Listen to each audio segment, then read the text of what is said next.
স্পেনের কর্ডোবা নগরীতে মুসলমান একটা মসজিদ স্থাপন করলো। সেই মসজিদের খুঁটি যে নির্মাণ করেছে, খুঁটিগুলা ছিল প্রায় 1417টি খুঁটি। কত? আপনাকে মসজিদে কয়শো খুঁটি? কথা কয় না, কয়শো? একজনে কয় তিনটা। তিনটা দিয়ে আবার মসজিদ হয় কেমন? 1417টি খুঁটি ছিল। আর যে জ্বালানি প্রদীপ ব্যবহার করা হতো, সেই প্রদীপটার জ্বালানি হিসেবে প্রতি বছর 314 মণ তেল ব্যবহার করা হতো। কয় মণ? 314 মণ তেল ব্যয় হতো জ্বালানি বাবদ।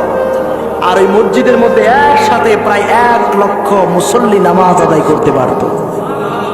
মসজিদটা কত বড়? আঙ্গু কেন্দ্রীয় মসজিদের সমান। সুবহানাল্লাহ বললেন না?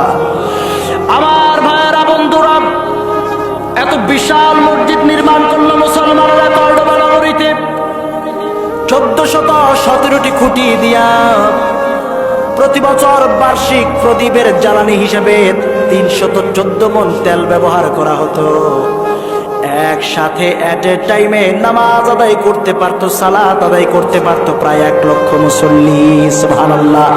কিন্তু মুসলমানের কপাল এতটাই পুড়েছে, যেই মসজিদে, কর্ডোবা নগরীর মসজিদে 1 লক্ষ মুসলমান একসাথে সালাত আদায় করতে পেরেছে, সেই মসজিদে আজকে মুসলমান 2টা রাকাত সালাত আদায় করার সুযোগ হয় না।